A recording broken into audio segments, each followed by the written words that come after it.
So after rattling off 8 straight wins, the Celtics make it 2 losses in a row. This one was against the Phoenix Suns here at TD Garden, and this segment is brought to you by 1in100.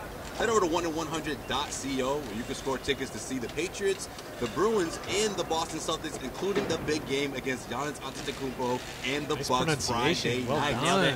And guess how much it's going to cost you for your first entry? It is absolutely free. So head over to 1in100.co, score some tickets, and come on down to the Garden. Gentlemen, I'll say this real quick. I'll say this real quick about Giannis. I know you do, but real quick, just to get those raffle tickets pumping, Giannis, there's only like 5 players in the NBA that are like must-see players in person. He's a must-see. And this is MVP caliber. You know what I mean? Coming caliber from guys who have Giannis. seen him all, no big deal. Not to 100%. brag, we've seen him all. Giannis is easily in my top 5. You have to see him in person to really appreciate it. And the So seats throw are- the raffle tickets in there. Not to mention the seats are amazing too. Unbelievable seats too. So yes, good But- point, Jimmy. Look, you know what? It'll be I'm much glad you much interrupted better. me. I like It'll be that, much Jimmy. better than the Suns game Sure. tonight. Booker I also guarantee up it. there, but You guarantee It. You can see You Giannis. stick to that It'd be guarantee? better. Yeah. I would guarantee it. I can well, guarantee it. We don't know how the outcome of the game's going to go, but you know, I'll let you go with that. That's guarantee. a Grenham guarantee. Yeah, it's a Undefeated Grenham in stamp guarantees. it. Mortal Hashtag lock. Grenham guarantee. All right, get into it. All right, so what happened against the Suns, gentlemen? I mean, for starters, look, I know Aaron Baines wasn't in the mix. I know Al Horford wasn't in the mix, which clearly you can see the difference in the box score in terms of the differential between the rebounding between these two teams. But what else went wrong? They got killed on the glass. Of course, it all looks at Aaron Baines playing 2 minutes. He breaks his hand in the first quarter. He's out for a month. That stinks. But Robert Williams came in, played, I think, like 25 minutes. You had Daniel Tice, but they could not control DeAndre Ayton on the boards. It was ugly, and that was the difference. I don't know how many he finished with. I think he had 18. He had 18 rebounds. Like that glass alone 23 and 18, will kill them. Yeah, that's brutal. So that was really what stuck out to me, the offensive glass specifically.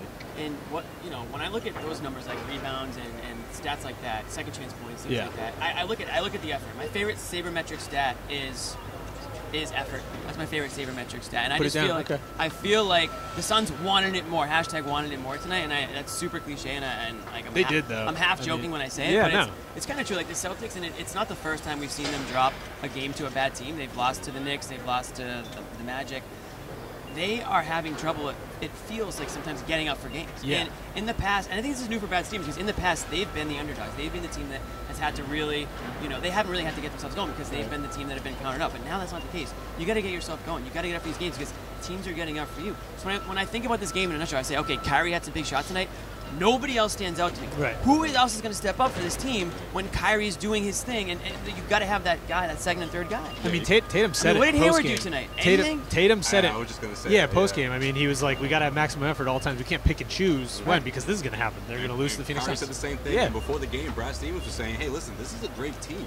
Right now they're playing really well. Really good basketball. I mean, regardless of what their record says, this is a team that obviously was on a small winning streak, but winning streak nonetheless. Yeah. And also a team that was riding high off of that momentum. And Devin Booker's back in the mix, and you got someone like Kelly Oubre, pure energy. He may not be he's going to help this team superstar in this league, but when someone gets traded, someone like Oubre gets traded to the Phoenix Suns and has a chance to make a statement in his first game here in Boston, which he didn't. He stunk.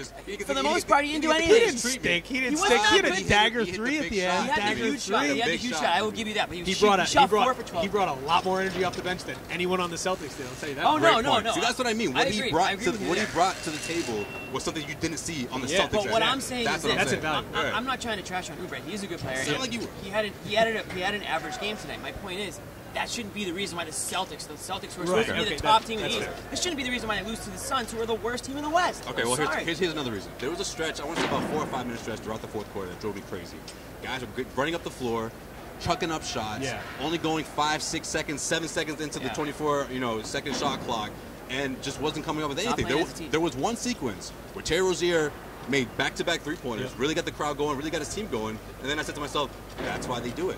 That's why they go up and chuck up shots, because time and time again, it works. That's exactly what we saw out of Terry Rozier. The whole make-or-miss league thing, and then he hits those 2 threes, and then there was a couple stretches after that, back-to-back possessions, they turned the ball over, and then it was just gone. Like, that run is gone. So as much as those threes bring them back in, it's quickly gone by the careless play and the lack of effort on the other end. They can't get stops. And we've seen it against these bad teams over and over again. They get forced into this desperation mode in the fourth quarter, and they start making shots, but they can't get the stops. And it's just the death. We'll see if the Celtics can bounce back against the Bucks. Here at TD Garden is the second of a 4-game homestand against the Bucks.